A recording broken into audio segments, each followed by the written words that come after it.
Guys, tingnan nga po natin itong nangyari mga sangkay tungkol po dito sa maliban kasi kay Rene Baterbonia, meron pa itong si Divine Adili, ang isa sa player ng Ateneo mga sangkay na pumanaw din po dahil doon sa nangyari sa Aurora. Kasi nga po, mukhang pinabayaan mga sangkay at wala po gaanong sumuporta. Ano nga ba ang nangyari?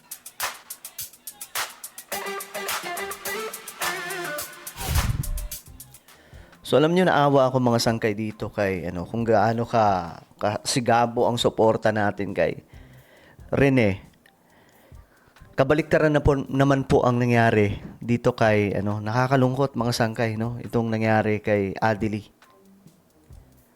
Kasi parang siya parang inabando na. Para po siyang naabando na mga sangkay ng I don't know mga kababayan po natin but most of it dapat yung Ateneo mismo eh. Kasi ito ang dami pong nagpo-post. Can you imagine, sabi dito, mga iilang African friends lang ang nagbabantay sa burol niya dahil hindi makarating ang mga magulang niyang nasa Africa. Nakalimutan nating bigyan din siya ng atensyon at pagkalinga tulad ng buhos na ibinigay natin kay Rene Baterbonia. Guys, wala nang problema doon. Yung ginawa po ng mga Pilipino kay Rene talagang nakakaantig damdamin naman po talaga. Pero mga sangkay, ito pong si Divine Adili. Isa rin pong player ito. Dito sa Pilipinas nag-aral mga sangkay. Ang pagkakaalam ko nga po, galing din po siya sa isa pang school na kilala dito sa Pilipinas bago po lumipat sa Ateneo o i-recruit ng Ateneo. May effort ba? Ito yung tanong ng itong page na to. May effort ba ang Ateneo o ang Philippine government na ilipat papunta dito sa Pilipinas kahit sa kanyang kaanak na nasa Africa?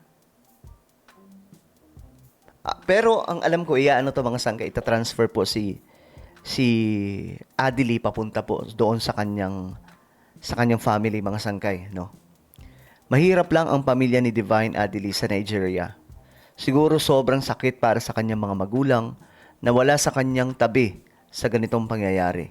Yung ihahatid na lang sa inyo yung grabe, no?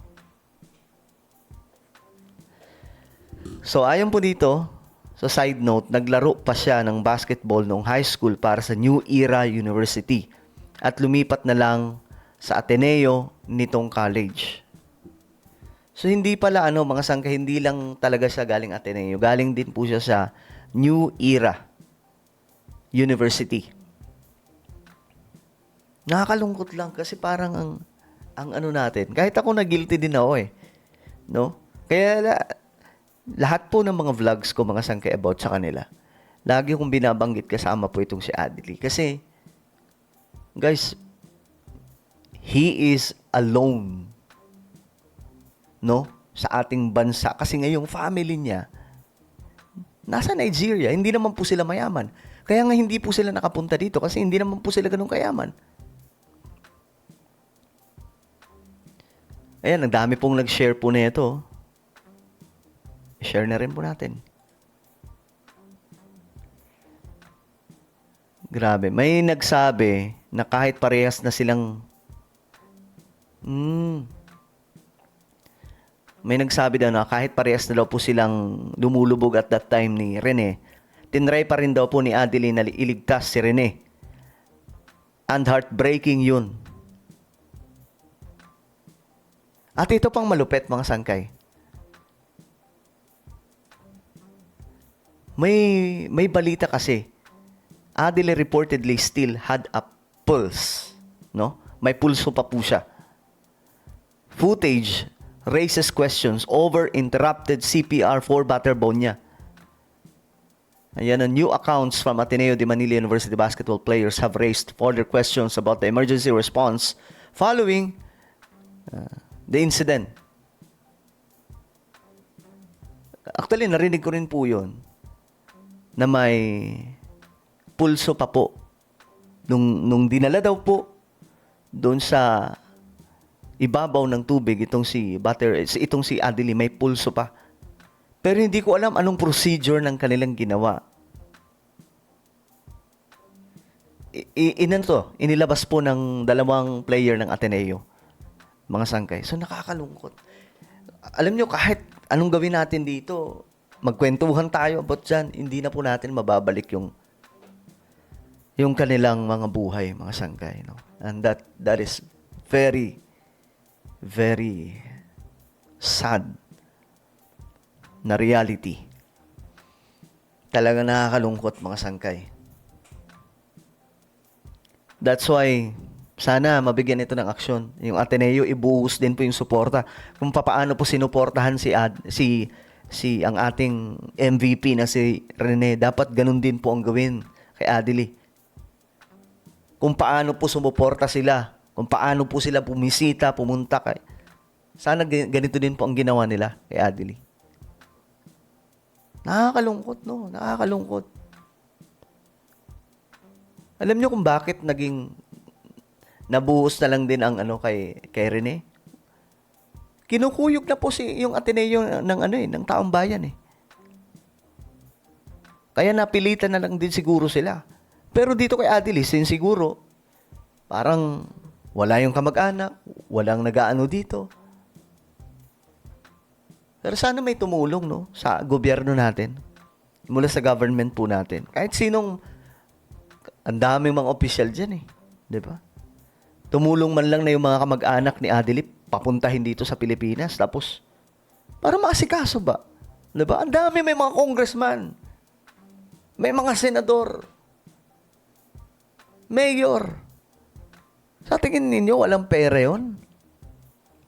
Hindi, wala man lang, Diyos mio, Marimar, wala man lang itong problema sa Pilipinas eh, kapag corruption ang bibilis.